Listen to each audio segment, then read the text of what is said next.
Bharatiya Janata party రాష్ట్ర ప్రతినిధి సభ ఈరోజు మనము హైదరాబాద్లో నిర్వహించుకుంటున్నాము.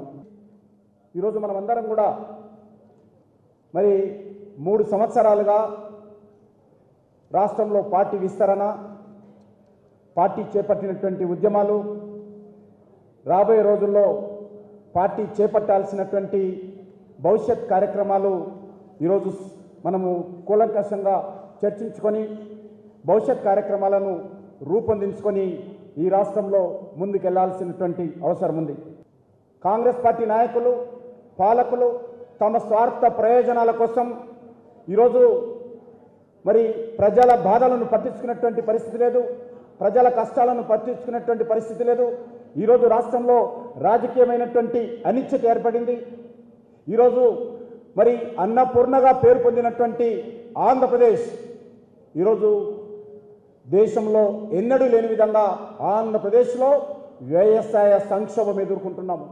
ఒక దిక్కు విద్యుత్ సంక్షోభం ఎదుర్కొంటున్నాము, మరొక దిక్కు ఈరోజు మరి అన్ని రకాలుగా ఉపాధి కోల్పోయేటువంటి పరిస్థితి ఆంధ్రప్రదేశ్లో ఏర్పడింది. ఈరోజు ఒక విచిత్రమైనటువంటి పరిస్థితి. ముఖ్యంగా పాలక పార్టీలో ముఖ్యమంత్రి గారికి మంత్రుల మీద విశ్వాసం లేదు, మంత్రులకు ముఖ్యమంత్రి మీద విశ్వాసం లేదు, శాసనసభ్యుల మీద కాంగ్రెస్ పార్టీకి విశ్వాసం లేదు. సొంత పార్టీ ఎంపీలే ముఖ్యమంత్రి ఇంటి ముందు ధర్నా చేసి అరెస్ట్ అయినటువంటి పరిస్థితి ఈ దేశ చరిత్రలో ఎక్కడ లేదు. ఆంధ్రప్రదేశ్లో కాంగ్రెస్ పార్టీ పాలనలోనే ఈ రకమైనటువంటి పరిస్థితి మనకు కనిపిస్తూ ఉంది. ఈరోజు మనం చూస్తాను, కాంగ్రెస్ పార్టీ అవినీతికి, అసమర్థ నాయకత్వానికి, ఈరోజు అక్రమాలకు, కుమ్ములాటలకు అద్దం పడతా ఉన్నటువంటి పరిస్థితి మనకు కనిపిస్తూ ఉంది. పూర్తిగా కాంగ్రెస్ పార్టీ ఈరోజు అధికారంలో ఉన్నట్టు ఈ విషయాలు మాట్లాడుతూ ఉన్నాం. మిగతా ప్రతిపక్ష పార్టీల గురించి, కుమ్ములాటాల గురించి మాట్లాడాల్సినట్టు అవసరం లేదు. ఒక ప్రతిపక్ష పార్టీగా అంతర్గత కుమ్ములాటాల కారణంగా ఈరోజు పరిపాలన దెబ్బతిని ప్రజలు కష్టాల గురవుతున్నటువంటి పరిస్థితుల్లో ఈరోజు కాంగ్రెస్ పార్టీ అంతర్గత కుమ్ములాటల్లో ఉన్నదనే విషయాన్ని మాత్రమే ఈ సందర్భంగా మనం చేస్తున్నాము. ముఖ్యంగా ఈరోజు రాష్ట్రంలో ఉన్నటువంటి కాంగ్రెస్ పార్టీలో ఎవరు ఏం చేస్తున్నారో తెలియనటువంటి పరిస్థితి. ఈరోజు ప్రభుత్వ యంత్రాంగం మీద కాంగ్రెస్ పార్టీకి పూర్తిగా పట్టుకోల్పోయింది. అధికారులు ఈరోజు ఏమాత్రం ఈరోజు పనిచేసేటువంటి పరిస్థితి లేదు. ఎందుకంటే శాసనసభ సమావేశాలు జరగవు, మంత్రులు సమీక్షా సమావేశాలు నిర్వహించినటువంటి పరిస్థితి. ఈరోజు కార్పొరేషన్లో కానీ గ్రామీణ ప్రాంతాల్లో కానీ పూర్తిగా ప్రభుత్వం స్తంభించిపోయింది.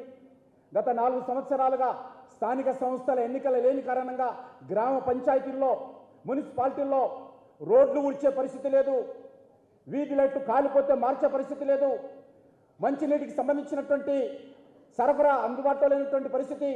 గ్రామీణ ప్రాంతాలలో రక్షిత మంచినీటి పథకాలకు విద్యుత్ కొరత కారణంగా, లేకపోతే మోటార్లు కాలిపోతే ఒక దిక్కుతోచని పరిస్థితుల్లో ఈరోజు గ్రామీణ ప్రాంతాలు కాంగ్రెస్ పార్టీ పాలనలో అనాథగా మారినటువంటి విషయాన్ని మనం ఈరోజు చూడాల్సినటువంటి అవసరం ఉంది. ముఖ్యంగా ఈరోజు కాంగ్రెస్ పార్టీ నాయకులు ఈ రాష్ట్రంలో గత 9.5 సంవత్సరాలుగా మనం చూస్తూ ఉన్నాము. కాంగ్రెస్ పార్టీ శాసనసభ్యులు కానీ, పాలక పార్టీ నాయకులు కానీ వాళ్ళ కుటుంబ సభ్యులకు, వాళ్ళ మద్దతుదారులకు మాత్రమే పెద్దపీట వేస్తూ ప్రజలను అన్ని రకాలుగా నిర్లక్ష్యానికి గురి చేస్తున్నటువంటి పరిస్థితి మనం చూస్తూ ఉన్నాం. అవిశ్వాస తీర్మానం పెట్టారని కాదు, నేను ఈరోజు చంద్రబాబు నాయుడు గారిని ప్రశ్నిస్తున్నాను. రాష్ట్రంలో గ్రామీణ ప్రాంతాలలో ప్రజలు కష్టాలు ఎదుర్కొంటున్నారా? మీరు పాదయాత్రలో ఏ విషయాలు మాట్లాడుతున్నారో ఈరోజు చంద్రబాబు నాయుడు గారు చెప్పాల్సినటువంటి అవసరం ఉంది. మీరు ప్రతిరోజు కాంగ్రెస్ పార్టీకి వ్యతిరేకంగా ధ్వజమెత్తుతూ ఈ ప్రభుత్వం పోవాలి అని ఒక దిక్కు మాట్లాడుతూ, అవిశ్వాస తీర్మానంలో ఎవరు పెట్టిరాని కాదు, రాజకీయమైనటువంటి ప్రతిష్ట కాదు ఈరోజు కావాల్సింది. ప్రజల క్షేమం ముఖ్యము, రాష్ట్ర అభివృద్ధి ముఖ్యము. ప్రజల కష్టాల్లో కాంగ్రెస్ పార్టీ పరిష్కారం చేయడంలో వైఫల్యం చెందినటువంటి విషయాన్ని ఈరోజు చంద్రబాబు నాయుడు గారు విస్మరించి ఈరోజు పాలక పార్టీకి అండగా నిలబడినటువంటి పరిస్థితి. తెలుగుదేశం పార్టీ శాసనసభ్యులు అవిశ్వాస తీర్మానం పెట్టిన వాళ్ళకంటే ఎక్కువగా శాసనసభలో తిట్టారు. చివరకు ఓటింగ్ వచ్చేసరికి తటస్థంగా ఉన్నారు. ఇది ఒక విచిత్రమైనటువంటి పరిస్థితి. ఎన్టీ రామారావు గారు ఆ రోజు ఈ దేశంలో ప్రతిపక్ష పార్టీలను ఏకం చేసినటువంటి వ్యక్తి. కానీ ఆయన వారసత్వంగా వచ్చినటువంటి తెలుగుదేశం పార్టీ ఈరోజు ఏ రకంగా పనిచేస్తుందో అర్థం చేసుకోవాల్సినటువంటి అవసరం ఉందని చెప్పి మనం చేస్తున్నాను.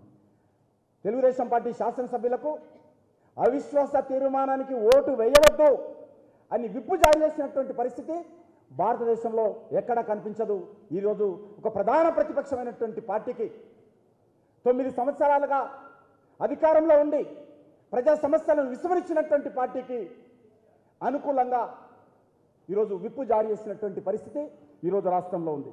ముఖ్యంగా ప్రజలు తీవ్రమైనటువంటి ఆగ్రహంతో ఉన్నారు. ఈరోజు కాంగ్రెస్ పార్టీ ఎప్పుడు ఈ పీడ విరగడవుతుందా అనేటువంటి ఆలోచన రాష్ట్రంలో దేశంలో మనకు కనిపిస్తూ ఉంది.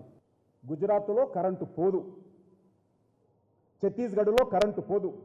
ఎప్పుడైనా నెలకోసారి ఒక 2 నిమిషాలు 3 నిమిషాలు కరెంటు పోతే ముఖ్యమంత్రి కార్యాలయం వెంటనే స్పందించి అక్కడ ఎందుకు పోయిందా 2 నిమిషాల కరెంటు ఆ నెలలో అని సమీక్షలు జరిపి నివేదికలు తెప్పించుకున్నటువంటి ప్రభుత్వాలు భారతీయ జనతా పార్టీ నేతృత్వంలో పనిచేస్తూ ఉంటే ఆంధ్రప్రదేశ్లో అప్పుడప్పుడు అంటే అర్ధరాత్రి 12 గంటలకో లేకపోతే తెల్లవారుజాము 3 గంటలకో 2 గంటల్లో 3 గంటలో కరెంట్ ఇస్తున్నటువంటి పరిస్థితి ఈరోజు వచ్చింది.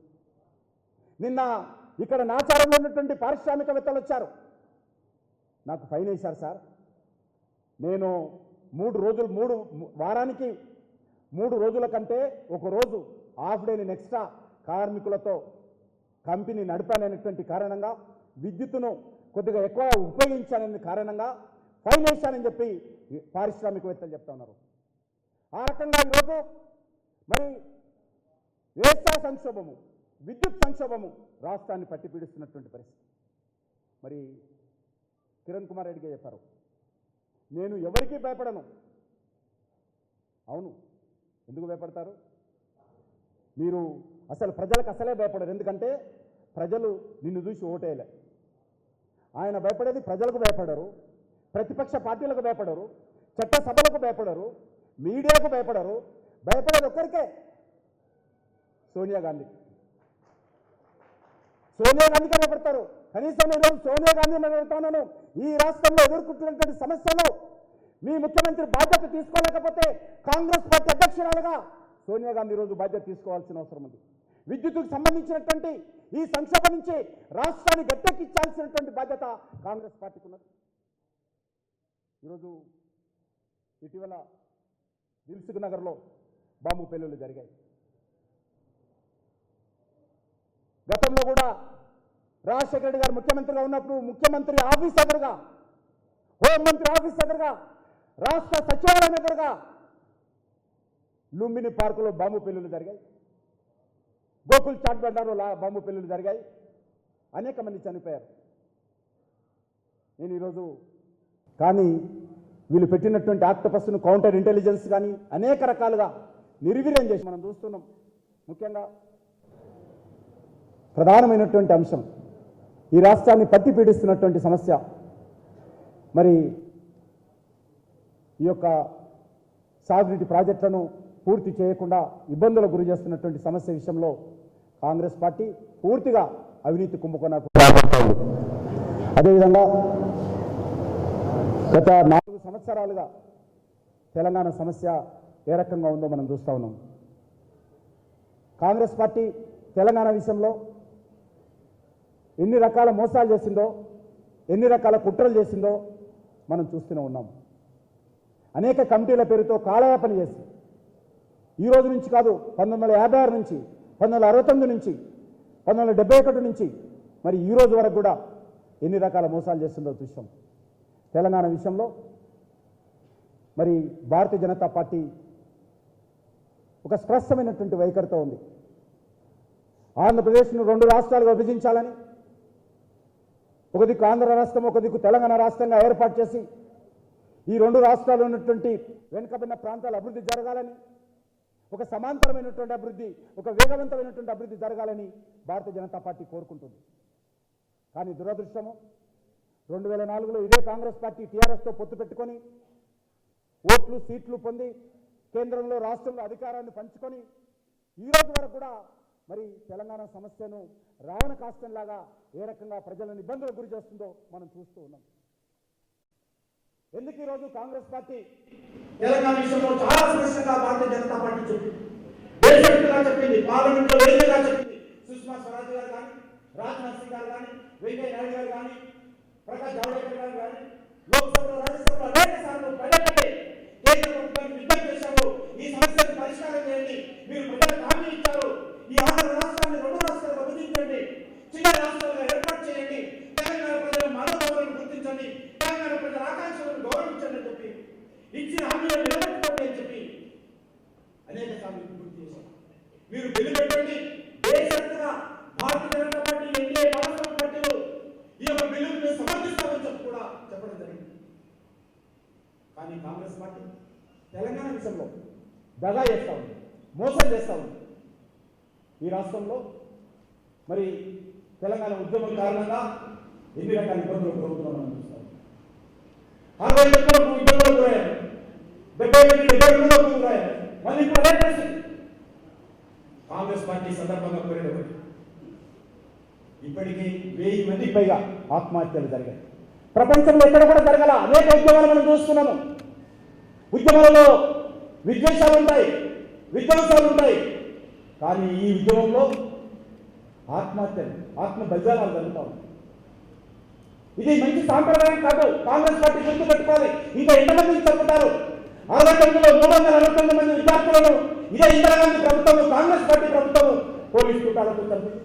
ఆ తర్వాత జరిగినటువంటి జయప్రభుత్వంలో 40 మందిని పోలీసు కుట్రాలతో ఇదే కాంగ్రెస్ పార్టీ ప్రభుత్వం చంపింది. ఇప్పుడు ఈరోజు 11,000 మంది పైన ఆత్మ బలిదానాలకు కాంగ్రెస్ పార్టీ కారణమైంది. ఇంకా ఏం కావాలి? ఇంకా ఎవరితో చర్చిస్తారని అడుగుతాం. ఏకాభిప్రాయం ఎవరితో కావాలి? మీరు 2004లో టీఆర్ఎస్తో పొత్తు పెట్టుకున్నప్పుడు ఏకాభిప్రాయం అవసరం లేదని అడుగుతాను. ఆ రోజు పొత్తు పెట్టుకొని కండువాలు మార్చుకొని తెలంగాణ రాష్ట్రం ఏర్పాటు చేస్తామని చెప్పి ప్రజలకు హామీ ఇచ్చి అధికారంలోకి వచ్చిన తర్వాత ఈరోజు ఏకాభిప్రాయం గురించి మాట్లాడతాం. అందుకే భారతీయ జనతా పార్టీ ప్రణబ్ ముఖర్జీ కమిటీని బహిష్కరించింది. అందుకే భారతీయ జనతా పార్టీ శ్రీకృష్ణ కమిటీని బహిష్కరించింది. ఇటీవల షిండే గారు చెప్పారు, ఆ మీటింగ్ నేను కూడా వెళ్ళడం జరిగింది. హరిబాబు గారు గురించారు మన పార్టీ నుంచి. చాలా స్పష్టంగా చెప్పాడు, 30 రోజుల్లో, 1 నెల రోజుల్లో ఈ యొక్క తెలంగాణ సమస్య విషయంలో కేంద్ర ప్రభుత్వం స్పష్టమైనటువంటి వైఖరి తీసుకుంటుంది అని చెప్పారు. మాకు చెప్పడే కాదు, బయట వచ్చి మీడియా కూడా చెప్పారు. ఈ రోజు మళ్ళీ ఆజాద్ అంటారు. కేంద్ర ప్రభుత్వం ఉంటుంది నేనంటే 30 రోజులైనా, వారానికి 7 రోజులైనా మా కాంగ్రెస్ పార్టీ లెక్కలు ఆ రకంగా కాదు. ఒక హోం మంత్రి దేశ ప్రజలకు హామీ ఇచ్చారు. మీరు దేశ ప్రజలకు హామీ ఇచ్చి ఈరోజు పూర్తిగా మేము అనలేదు అనేటువంటి అబద్ధాలు హోంమంత్రి మాట్లాడారు. కేంద్ర ప్రభుత్వం వదిలివేయడం ఎంతవరకు న్యాయమో ఈరోజు ఆలోచన చేయాల్సినటువంటి అవసరం ఉంది. ముఖ్యంగా ఈ తెలంగాణ విషయంలో తొందరగా తేల్చాల్సినటువంటి అవసరం కాంగ్రెస్ పార్టీకి ఉంది. మీరు ప్రజలకు హామీ ఇచ్చారు, ఓట్లేసి అధికారంలోకి వచ్చారు. ఈ సందర్భంగా నేను మనం చేస్తాను, భారతీయ జనతా పార్టీ ఏ ప్రాంత ప్రజలకు విద్వేషంతో వ్యతిరేకంగా తెలంగాణ ఉద్యమానికి అనుకూలంగా ఈరోజు పోరాటం చేయడం లేదు. చిన్న రాష్ట్రాలకు అనుకూలంగా ఈరోజు గోవా రాష్ట్రం తీసుకున్నా, గుజరాత్ రాష్ట్రం తీసుకున్నా, ఛత్తీస్గఢ్ రాష్ట్రం తీసుకున్నా, మధ్యప్రదేశ్ రాష్ట్రం తీసుకున్నా, ఉత్తరాంచల్ తీసుకున్నా, హిమాచల్ ప్రదేశ్ తీసుకున్నా, పంజాబ్ తీసుకున్నా కూడా ఏ రకంగా చిన్న రాష్ట్రాలు అభివృద్ధి జరుగుతున్నాయో మనం చూస్తున్నాం. ఈరోజు 65 సంవత్సరాల స్వాతంత్ర పరిపాలన తర్వాత భాషా ప్రయుక్త రాష్ట్రాల పేరుతో మీరు ఏర్పాటు చేసినటువంటి ఈ ఆంధ్రప్రదేశ్ లో రాయలసీమకు అన్యాయం జరిగింది, ఉత్తరాంధ్రకు అన్యాయం జరిగింది, ప్రకాశం నెల్లూరుకు అన్యాయం జరిగింది, తెలంగాణకు అన్యాయం జరిగింది. కాబట్టి ఈరోజు ప్రజలు కోరుకుంటున్నారు, మెజార్టీ ప్రజలు కోరుకుంటున్నారు, 2 రాష్ట్రాలు విభజించాలని కోరుకుంటున్నారు. కాబట్టి మీరు ఈ 2 రాష్ట్రాలుగా ఏర్పాటు చేయవలసింది భారతీయ జనతా పార్టీ. మీరు పార్లమెంట్ లో బిల్లు పెడితే బేషరతుగా మేము సపోర్ట్ చేస్తాము. మీరు బిల్లు పెట్టకపోతే 2014లో భారతీయ జనతా పార్టీ దేశంలో అధికారంలోకి వస్తుంది. ఒక ఉద్యమం లేకుండా సీమాంధ్ర ప్రజలైనా ఎవరైనా అనుమానాలు ఉంటే అనుమానాలు నివృత్తి చేస్తాము. ఏ రకంగా ప్రత్యేక ఆంధ్ర రాష్ట్రం వస్తే ఆ ప్రాంతం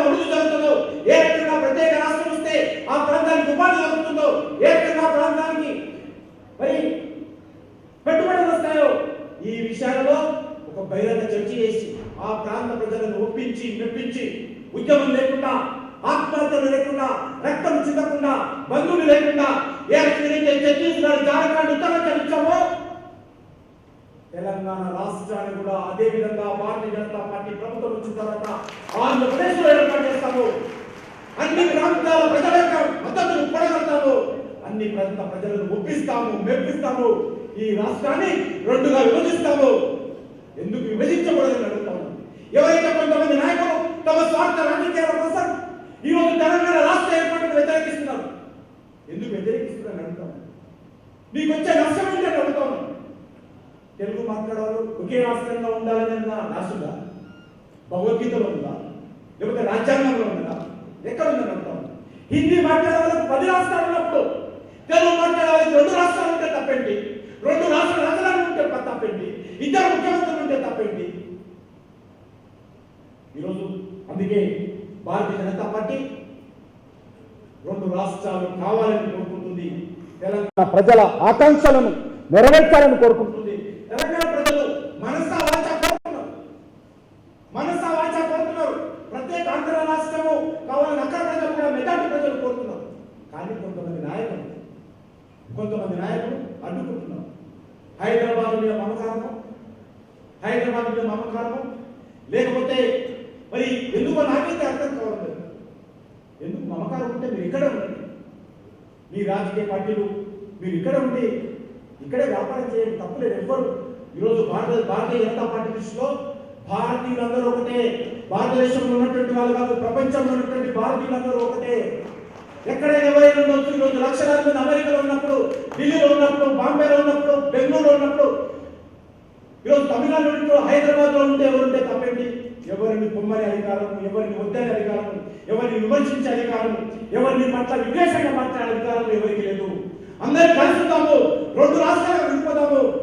పరిపాలన సౌలభ్యం దృష్ట్యా 2 రాష్ట్రాలుగా విభజించుకొని 2 రాష్ట్రాలు అన్నదమ్ములుగా ప్రపంచం గర్వపడే విధంగా, గుజరాత్ తో పోటీ పడే విధంగా ఆంధ్ర రాష్ట్రాన్ని, తెలంగాణ రాష్ట్రాన్ని అభివృద్ధి జరగాలని భారతీయ జనతా పార్టీ కోరుకుంటుంది.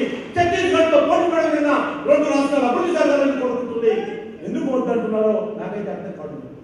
నా తెలుగు వాళ్ళందరూ ఒకటి, ఇది చాలా దుర్మార్గం.